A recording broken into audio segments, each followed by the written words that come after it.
Hello and welcome to episode 2 of Idle Expanse Climbing Leaderboards. This video will be very dense, a lot of short clips because I have a lot of things to show you.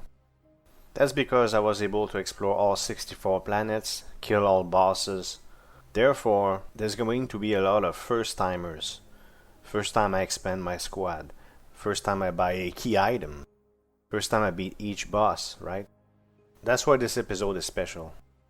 As I said in many other videos, if you ever get bored, check in the description below. There's detailed timestamps. Okay, let's pick up from the end of episode 1. This is my current rank. That's the rank you saw in the thumbnail. The way we're gonna do this is, when I'm ready to do the voiceover, because I have gameplay footage, right? When I'm ready to do the voiceover, I'll go in the game and give you a short clip of my current rank. Now this is just the CPM, but in the future videos you'll see also arena and the prestige points. Even though I'm gonna show you the two other leaderboards, the only one I really care about is the CPM one. Right now I'm number 5, my goal is to maintain top 10 for now. Here I'm about to buy the Chroniton Collector. It's the bottom right corner and it collects crystals over time. This is just gameplay leading to a very important upgrade. Every prestige is the same. That's why this video is so important, because I'm going to show you all 64 planets, all 30 difficulties like I said before. But after that, in the next videos, what you're gonna see is prestige, what I bought, what my rank is, so we can expect the future videos to be kinda short. This is the only one that shows a lot of gameplay. Here I'm about to buy the wormhole Attractor. I'm not moving because I'm reading what it is, and it's very useful to give you a boost in CPM. Here I'm finishing Charlie's squad, and you're gonna see my first team composition, which is pretty simple. One of each class. There's 4 classes, but eventually I'll be able to go up to 4 people and even 5 later. I had to put this part in slow motion to show you. This is the DLC I bought. It includes the following. It doubles the crystals on planets. You can get a preview if there's crystals on contracts on a given planet, which is extremely useful, and I'll show you how it looks like later. It uncaps the offline gains, which is normally only 8 hours, and you get 1000 alternate realities instead of 100. More on that later also, but the last one I just mentioned is not really that useful because 100 is more than enough. In this clip we're gonna go to the second boss, and I'm going to show you every boss in a given prestige for all I know, unless there's other bosses, and these bosses become mobs later on in the game. Now this one's gonna give you something very special. It's the reality shifter. The way it works is, on a given planet you can select an alternate reality which will give you different layout, and you can test all those realities to find which layout you prefer. There's a menu I'll show you where you can see how much CPM you get, how much experience, etc.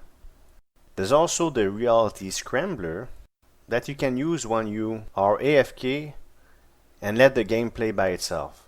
It's going to choose a random reality, and over time you will have gone through a bunch of realities and you can check which one you prefer.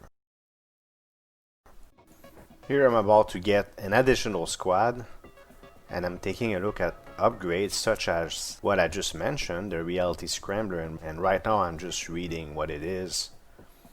By the way, I'm just gonna show you the key upgrades, such as more squads and more people per squads and things like this, but not extra inventory space or more barrack space or more money from meteors, etc. Here's a black hole with the minigame. That's the first time I ever play it, and I don't do so great, but usually I do 3 time crystals.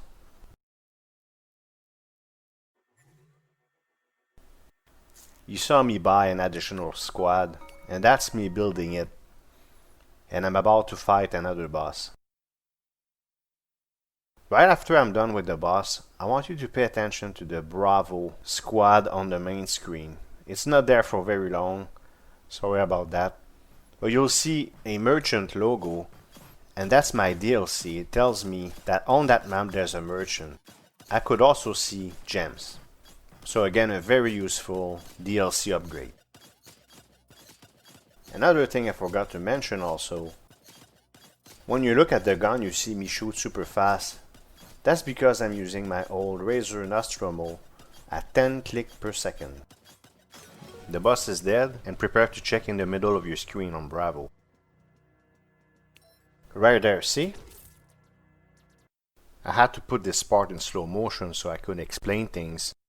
This is the alternate reality menu, and you can sort by CPM, credits, time, XP, whatever you like. Then you can choose your favorite reality and run it again and again. It will always be the same layout. Here I come back after closing the game for about 2 hours, and I'm about to get an upgrade called Bigger Squads. Now I'll be able to have 4 people per squad, 1 of each class.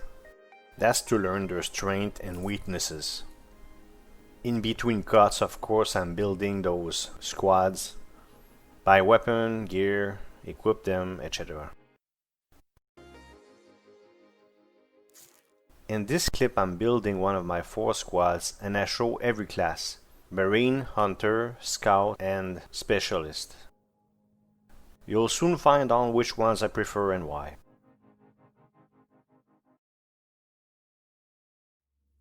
We are now midway in terms of difficulty. We're at difficulty 15, and I'm about to do another boss with my team composition of 1 of each classes. As you're about to see, the boss is gonna go down quite quickly. And after that we're gonna go to another clip with a new boss, where you'll notice a difference in the team composition.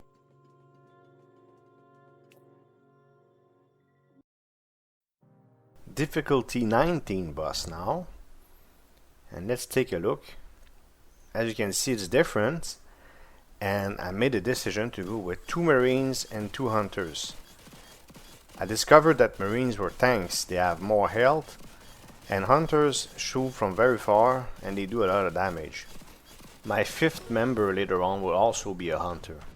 So that's the second team composition out of 3 in this video.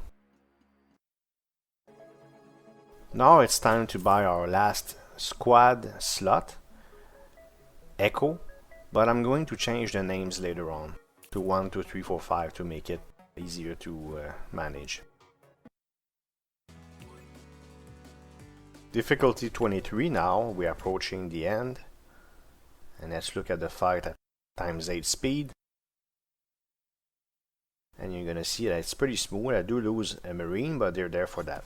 We're jumping directly to the second last boss, because this one wasn't so smooth. And this shows a justification of this build, which I think I'm gonna use for a while. You're gonna see a Marine die, a gruesome death, right there. And I'm gonna lose the other Marine in a moment as well. That's what I like about this build, is I got 2 meat shields in front. And once he dies in a few seconds, you're gonna see. Watch this. So the Hunters are shooting, and the boss is just walking into the fire. He's not even touching my Hunters. And now he dies, barely having touched my Hunters. Of course I'm still learning the game, but for pushes, this build will do for now. Now it's time for our final squad upgrade. We're gonna add a 5th member. It's going to be a Hunter, like I said. Now it's time for last boss at difficulty 30. And let's see how he looks like. A giant DeLorean, that's pretty original. All my characters are level 20, Maximum is level 30 for those who don't know. And there's a special upgrade that costs 100 billion, which enables you to go further than level 30. So the boss is dead. We unlock the DeLorean device, which enables us to do time inversion. That's prestiging. And I'm gonna show you the prestige menu, but it's in next episode that we're gonna talk about prestige in more detail. In fact, you're gonna see more than one prestige in episode 3. Because I cleared all 64 planets, it unlocks the arena. Right now I'm reading the information because it's the first time I see this. But you notice that merc deaths are permanent. That means I'm gonna have to have a dedicated team only for arena, and as my mercenaries die, I'll have to replace them. Let's look at how the arena looks like. We're gonna go times 8. I'm gonna show you the first level of arena. And once you clear a level, next level gets tougher and tougher and tougher, and there's a leaderboard as well. In total, I spent $15 Canadian on this game. I bought 225 gems, or crystals, sorry.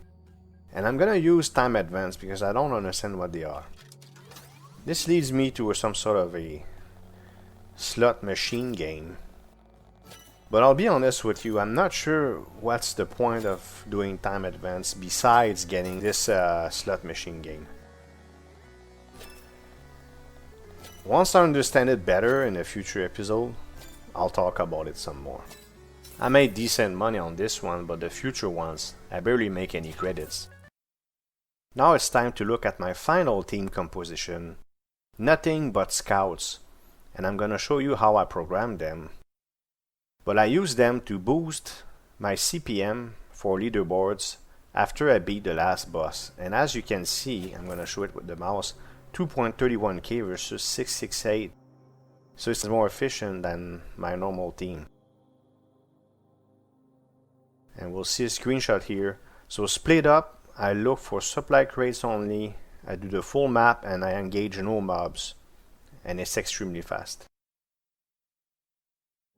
This concludes episode 2 of Idle Expanse Climbing Leaderboards. In the next episode, we're going to touch on the prestige system.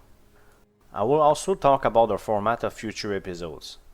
Right now I'm number 5. My goal, as I said before, is to maintain at least top 10.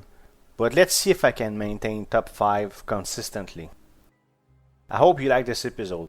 If you did, please hit thumbs up and leave a comment below. If you want to support this channel, you can subscribe and hit the notification bell to make sure you don't miss future videos. Thank you for watching and see you next time.